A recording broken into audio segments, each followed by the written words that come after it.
Hey Ryan, Hey. good morning. Thank you for joining us today. It's a great pleasure. I mean, you're a big friend of Uruguay. You've been there a few times now.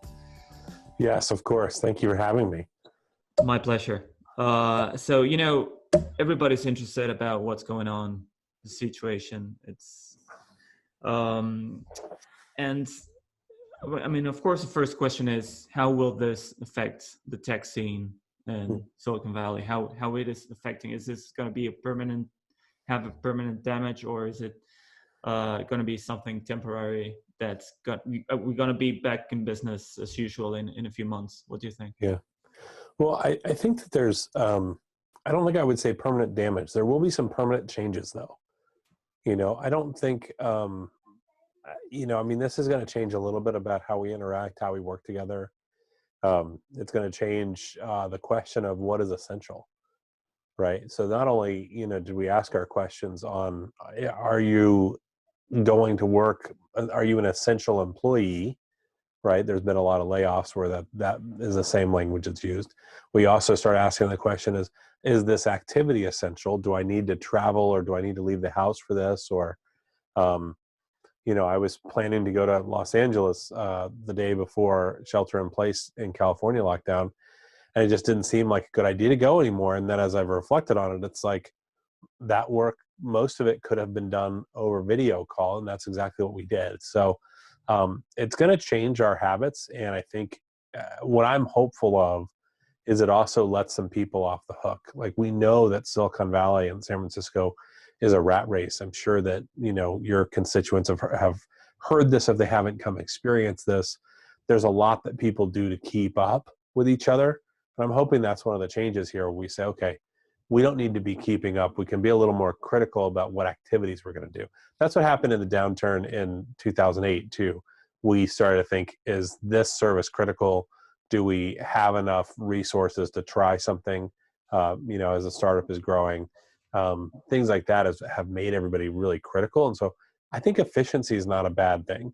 I Mm-hmm. think COVID-19 is a bad thing, but gathering more efficiencies for our businesses, that is not a bad thing. It's almost like the U.S. market's going to learn from markets like Uruguay, where there are much more efficient startups already running there that don't need to make the same cuts because they're running as lean as they can already. So I was wondering, what do investors might think, or is there the investors' interest going to change in terms of sectors? Let's say, which will be the most interesting sectors for the months to come or years to come? Is Yeah. there going to be a change there? Well, first thing is, if you haven't spent a lot of time around investors, um, you're going to see that every investor has what they call their thesis. I invest in IoT because my thesis is, the internet enabled things are going to take over our household, right? One of my friends is an investor just focusing on changing communities. So groups that are, changing in age or demographically changing in certain cities, they're investing in tools and other, kind of consumer products, online products in that area. So keep thesis in mind. I think what we're going to see is there are a lot of investors who will go through this process and say, I'm going to keep doubling down because my thesis is reinforced by this change, right? One of my favorite companies is from Argentina. They are mural.co, and they enable people from around the world to work and engage and collaborate. They've got a big office in BA. They've got a big office here in San Francisco, a distributed team across the U.S. Mm-hmm. And and they just raised $20 million Series a few months ago before the huge turn of events. But what we're seeing is companies like that with investors who already believed in remote work are saying, "Yep, we believe in remote work for a reason. Like, let's double down. Let's make sure that we stay in this space." And so I think if you look at people who've made investments like that, or investments in like Zoom, right? Like, everybody who's got any dime in Zoom is now making sure you know it, because they're also reinforcing, like, my thesis is right. Everybody's working at home. Now, the truth is, we're not all going to work at home forever, but the creators, I'm sure you feel a little more pressure on doing this show. You've started it way before the pandemic, but like to get people, engaged and building the community by video and by Zoom and by recordings, like I think that says a lot. So the investors who are focused in those areas are going to double down. The investors who are not are going to set back and go, okay, let me figure this out. And then the other reset that I've heard is a lot of the seed investors who've been around longer than 10 years, they saw a couple of different ripples in the seed market. There was obviously a downturn in 2008, 2009, but there was also another ripple, just a few years ago where there's a reset of some early evaluations, right? And it seems like there's a little bit of a cycle all the time. Well, those investors are all saying, if this startup can live, they're going to show me two things. One, they're going to show me that they're lean and they're smart. Two, it's going to really cheapen the deal. Because as that startup runs out of money, it becomes a better value for the VC. You need their money more. The negotiation changes. Now, I'm not trying to say all venture capitals are predatory. Some people call them vulture capitalists. That's not me. I think there's a lot of really good people investing in startups, and I think that, it's not what you see in the movies. However, there is going to be this piece where some seed VCs are going to wait because they have to be responsible to their limited partners who put money in their fund. They're going to wait a little bit and make that investment later, do it under the guise of, oh, we're going to be a little more conservative through the summer to see what happens. June and July were slow months anyway. And then, by the fall, they're going to start writing those checks again. But those checks, instead of a $10 million valuation post Y Combinator, it's going to be 8, get a 20, 30, 40% discount on those seed deals. So I think it's all about understanding people's motivations, but irrational things can make people rational. Yeah. And for instance, if you're starting a startup, should you be rethinking your sector you're working on? Because hospitality is not looking very good nowadays. No, it's not. So if you've got a travel startup right now, I think here's a piece of advice that a founder told me once. They said that what they were doing is they were trying to solve the biggest problem with their current resources. That was what their kind of initial plan of attack was. I've worked with over 400 founders in 14 countries. And one of the founders I worked with in Europe, she was building a babysitting app that wasn't going very well. And even if a babysitting app does go well, that might only be a $1 or $2 transaction when you've made the introduction of a babysitter, right? Like, ordering food online and ordering help in small quantities, $20 here, $50 there. The most they're going to take is 10%, right? Which is a really small transaction. So you have to have a ton of them, right? So if you're in a sector that's going to have a ton of transactions, you can still try that. But back to the babysitter app, what she found was there wasn't a big market for, pairing families and babysitters together, but the same matching technology could be used in other sectors, like recruiting or like dating, right? Like think Tinder, but for recruiting. You've got some requirements, they've got some requirements. Let's increase the matches when you need to increase your volume. Volume sounds weird when we talk about Tinder, but volume in terms of recruiting and sales does make a lot of sense. So there are things like that where the seed stage startups can take what they're building and solve a bigger problem. We've seen some of that with people who've got access to resources solving COVID problems. They've already got a big, I saw an interview with a guy from Seattle. He has a big sewing factory because he makes airplane seats. So he's repurposed that entire factory to make masks and shields. So there's things like that will happen. But will the startups follow suit? I hope so. I hope so. What you're mentioning here is that something that it's very important. Everybody says about having a quick reaction in these situations. I think, quick reaction is one of the things.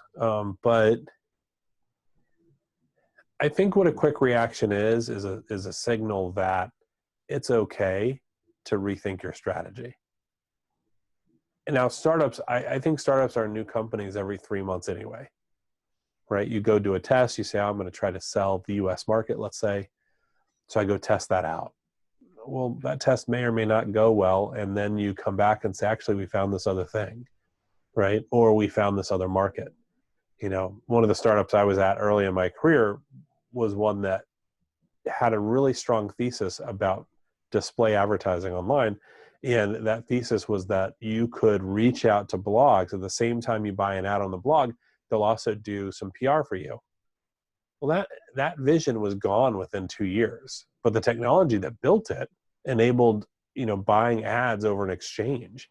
So when the ad exchanges opened up, they were in a great position to take advantage of that. So if you're building something, especially if you're worried about what's the longevity now that the world has changed a little bit, I would say 2 very specific things. One, I would create a process in your startup where you can go and rethink, am I doing the right thing? Did the experiment go okay?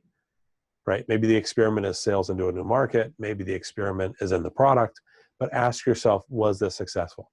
Be okay with saying, no, it wasn't successful. That's the way you're going to do the next experiment faster. If it was successful, how do you know it's successful? What are you going to double down on? Right? These things I think are really important, because if you already have a mechanism to do these evaluations, great. And then the second thing is, you know, create space so that you can actually reflect on, you know, are you serving the right market? Are you serving the right customer? Some of that space will be created by the founder, literally creating headspace and, you know, finding some clear ground to talk this out with their investors or talk this out with their co-founders and know, am I in the right market for the right reason? And some of it will be, you know, can you talk to your customers about what they need? And as you talk to them about what they need, perhaps it will reveal they need something other than what you have right now. For Uruguayan startup, that's you know, everybody is saying, you know, maybe this is not the right moment to, you know, start my startup, or because, you know, everything's looking terrible. And Yeah. do you think is this the right time to you know, to start something, or should you just wait and see how things look after we get out of this situation? Well, I think it's a really good question. You know, should you start right now or should you wait? I'm of the mindset that anything that's worth doing is worth doing immediately. Now, is it the right timing?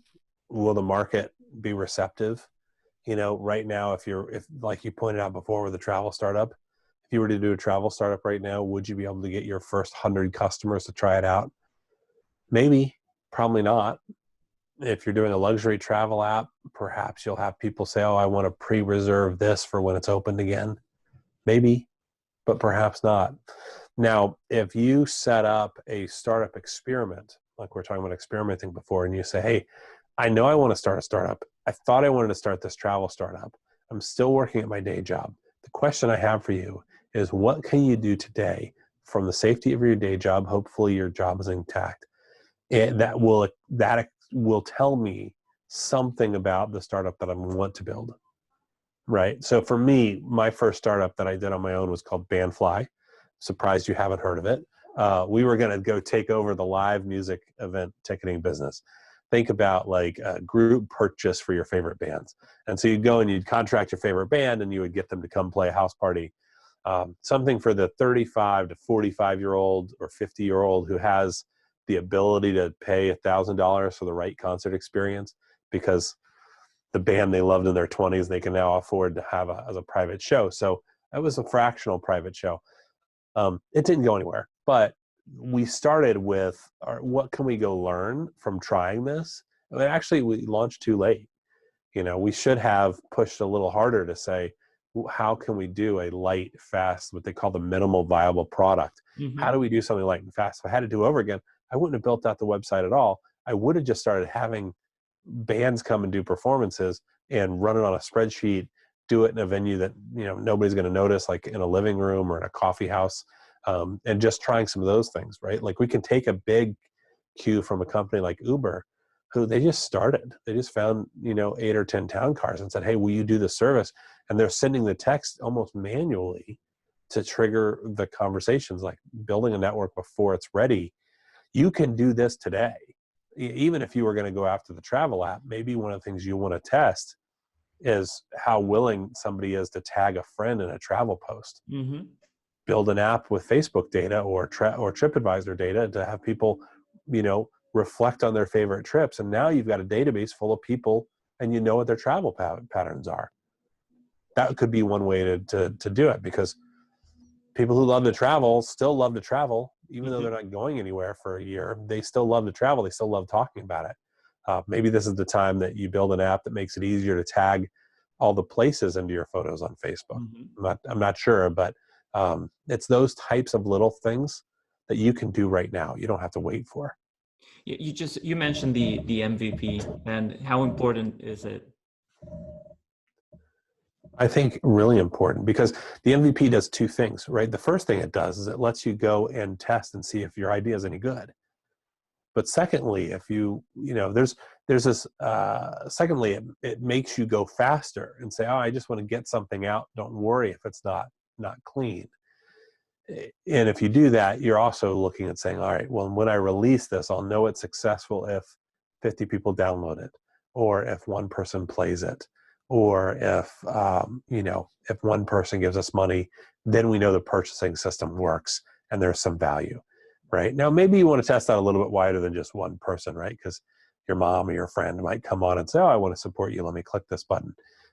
But perhaps it's also, once that net grows wider and you complete a purchase from somebody that none of the co-founders know personally, you're in business, right? You've got something you've proved. So the MVP, I think, is essential for doing that type of lean startup, moving quickly, and also essential as a mindset, right? It's going to, your mindset changes to, how do I move fast and prove it out? Yeah. So I want to change now and talk a bit about the Uruguayan tech scene. I love it. Yeah, I know you've been there a few times and you've got good friends in Uruguay. Of course. I don't think you can go to Uruguay and not end up with having good friends from Uruguay. If you did, you stayed in the hotel too long. But even my hoteliers, I end up being friends with. I mean, people are so friendly there and so welcoming. It's amazing. I don't know why you're here, frankly. Well, come on. Okay, so I want to ask you about what are things you think Uruguay is doing well in terms of technology and startups, and what are the challenges ahead for the next few months, years? I think there's a huge opportunity. So one of the things that I learned about on my last trip to Uruguay is why all these people are showing up in the job market tech enabled, right? You guys were the first Latin American computer science degree in the 60s, doubled down on that 10, 12 years ago with Plensaval. And I don't think I say it right, but being able to have a laptop for every kid in the country is ridiculous. I don't have that here. And honestly, like if we had more access to tech in our family, maybe the kids would be coding by now. I don't know. They're 8 and 6, so I'm not quite ready to sell them to a dev. Get them to work in a dev shop, but I'd love to have more of that tech reinforced. So that is something that's going really well for you right now. Like you've got everybody who's coming with these capabilities into the job market. I think, as I estimated it, somewhere in the next 4 years, the 20-year-olds, the first job people, you're going to have 500,000 people who've had a computer over 5 years through their schooling, right? So it touches back into what we would call high school here, or in some cases, at the top end of that bracket, you've got somebody who's had a computer since middle school, 6th, 7th grade, maybe they're 10 or 12. That is absolutely amazing. And so you've got all of these, human resources that are coming in the job market. I think the biggest challenge for Uruguay is to keep them out of a dev shop. What we've seen with product-centered companies, I mean, that's what's built Silicon Valley up. And that's what has built a lot of the valuations in markets around the world, around startups, are product-driven companies. Services-driven companies can only mark up a little bit of percentage on the service, where a product company can go 80, 90, maybe sometimes even 95% margin. meaning that they've built something once and they've got two people paying for it, you immediately cut your, expenses in half and you've doubled your profit. All right. This is why SaaS and software as service businesses are so powerful, Mm-hmm. because you add the fact that that usually churn rates are pretty low with a SaaS product. You sign up for it, it works, it stays on your computer forever, or it stays in your workflow forever. Then it's in your routine. You don't need to turn it off. If I don't need to turn it off, like a Slack or an email or another product like Salesforce, it's there forever. So you have the opportunity in Uruguay to go and do, I feel kind of silly telling other people what to do because Americans do that so well, but by birthright, I guess I'll keep mouthing off. But there's an opportunity I see, which is college kids coming out, doing their first startup experience, not as how do I build the next game shop where someone will pay me to build something for them, Uh-huh. but instead, how do I build something for myself? Because this is the time not to make an extra $10 an hour building a website, but I could build something and then sell it for $1,000 or $2,000 even. And then I know about selling a product, going to market, how to talk to customers, how to build an MVP. And then you have more choice for your own destiny rather than go work for the code shop like everybody else is going to do. Mm-hmm. Yeah. Now, that doesn't mean that I think your code shops are bad, right? You guys have brilliant software factories. I know that there's some amazing resources that are coming out of there.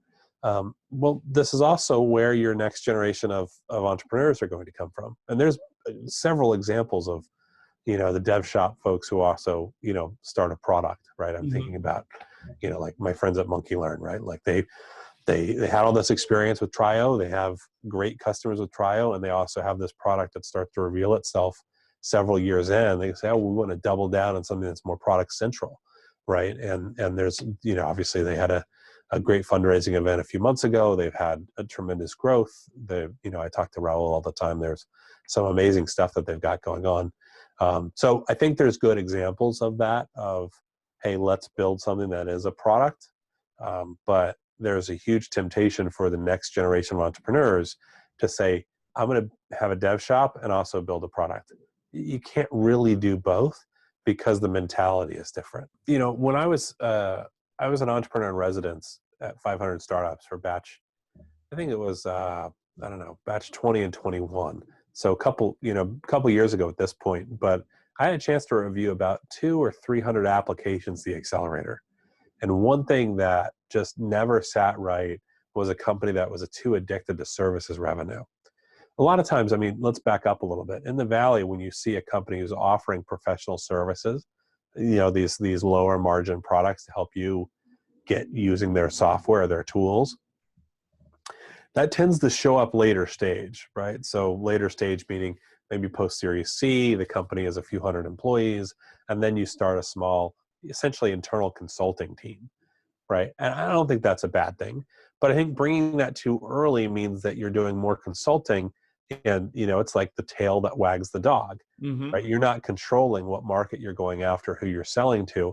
You're allowing one of your customers to tell you what's right, and this evokes the argument built around the Steve Jobs quote, where people don't know what they want until you tell them, right? I don't know if that's a real Steve Jobs quote or if it's just from the movie Steve Jobs, but I think it's an interesting question, right? Is how much innovation do you put in that will show people what is possible? And if you do that from a services model, then your customer is very limited in what they think what's possible from their own internal work. Mm-hmm. I was at a startup that served big hotel chains. Hilton and Hyatt came and said, we like what you're doing, do it our way, and we'll buy from you. That's a huge diversion to do it the way that you've planned to do it. There's something about customer development. There's also something about knowing the market well enough to know where the market's going to go, right? The Wayne Gretzky quote of skate to where the puck is going to be. You go where the market's going to be because you have an experience that a lot of people don't have. That's why you started the company. Mm-hmm. So if you try to do both at the same time, most investors are going to say, okay, when the product thing gets rough, you're going to keep doing the services. Services businesses sell for 1.5 times revenue. Product businesses are selling for 8 to 10 times revenue. Zoom is trading right now at 45x revenue. as of a couple days ago when I saw a write up on them. So what would you rather, right? A company that's valued on 45 times your income or 1.5 times your income? Let's try a bit your Spanish. Sí. Yo practicar mi español con mi perrito. ¿Qué tiene? Tengo una pregunta. Sí. ¿Qué tiene que tener mi startup para poder entrar en el mercado americano? I have a startup going after the American market. Kinda. Okay. How close? What Give does me it a need grade. to have my startup to, to be okay in the American market? Yeah. Okay. So what do you need to have? I think the first thing is you Coming need from to have, Uruguay. yeah, coming from Uruguay, you need to have a mental picture of what that startup culture is in the U.S. And so I think this is, again, probably a two-part answer, right? Part one is if being successful in the U.S. means successful to the U.S. fundraising market, 70% of venture capital is staying in California, right? So if you come here, it's likely you're thinking there's a fundraise happening or there's a way to get some of this, venture capital money. So if that's the case, you have to think and act and kind of look like a local company. What does that mean? That means really ambitious goals. So take the market that you're going after, think about what's the biggest possible version of that market. Transportation in the US is an $800 billion market. If you're in that sector, think about, okay, where do I fit in this 800 billion? Even though right now I'm only selling trailer hitches or whatever the software version of a trailer hitch is, even if it's just, a fraction of that market, understanding where you fit in the big market is going to change the conversation with VCs. So part of that is like having the mentality and understanding kind of how the local startups think and act and talk. Accelerators are great for that. If you can go through a program like Founders Embassy, 500 Startups, obviously Y Combinator is the one that sticks out to everybody. And now we're seeing they do have an appetite for Uruguayan founders, with the Founders and Mates are being a great, example of a YC company who's come and used that program as a springboard in the US market. I do think mentality is a big piece of it. Now, the second thing that I would say that you must have if you want to be successful in the US is if you decide that being successful in the US is selling to the US market, and this applies to the dev shops too that are a little different than the product companies. But when you look at the US market from a sales perspective, understanding what the buyer wants to buy, there's an easy hack for this. Go look at your buyer's website and look for the jobs they've posted. In the job description, it will say, must have experience with these software tools. And it lists out all the other software this company has bought. Plus, whoever posted the job, the applicant tracking service, also tells you something they bought. So now you know how they make decisions about buying software, right? Or you can start to piece it together. A startup that, or a small company you might be trying to sell to, they've got a VP of compliance posted on their website. Mm-hmm. To hire a new vice president at a company that's 100 people or less, this means it's one of the CEO's top 5 priorities is compliance. Now, I don't know what that means. That's an example for you to think about if there's compliance as a job in your market or not. But look at that and you go, okay, this is a strategic priority. I need to make sure that our tool can actually say, we'll be fine on compliance. You can buy this tool before you hire the VP, or we're going to help you accelerate your compliance. That sort of thing, right? You got to know how you fit into that. You can do that from Uruguay. Most of the time when people are selling from Uruguay into the US market and trying to use the same techniques of selling into, Brazil or Argentina or somewhere a little bit closer, we have trouble with thinking that things are valuable when they're outside the US. But that same mentality exists here. So we think that the US is the best at everything. Good or bad, well, that that's the perception, right? Mm-hmm. That that's the way most people in the US think. Do not call a US customer and say, you should buy us. We're cheaper because our dev shop is in Uruguay, Mm-hmm. right? That cheapens your offer to say the only thing great about us is that we're cheap. Yeah. And now I've got to convince you that we're also good. Mm-hmm. Instead, talk about why you're good. What have you built? What are you doing? How are your customers using it? Have that conversation about value. And then they'll say, how are you able to bring us so much value? And then you can decide if that's the time that you talk about your strategy with a back office that's based in Latin America, where it's a little bit cheaper to hire developers and build up your shop. Now you're talking about dev shops.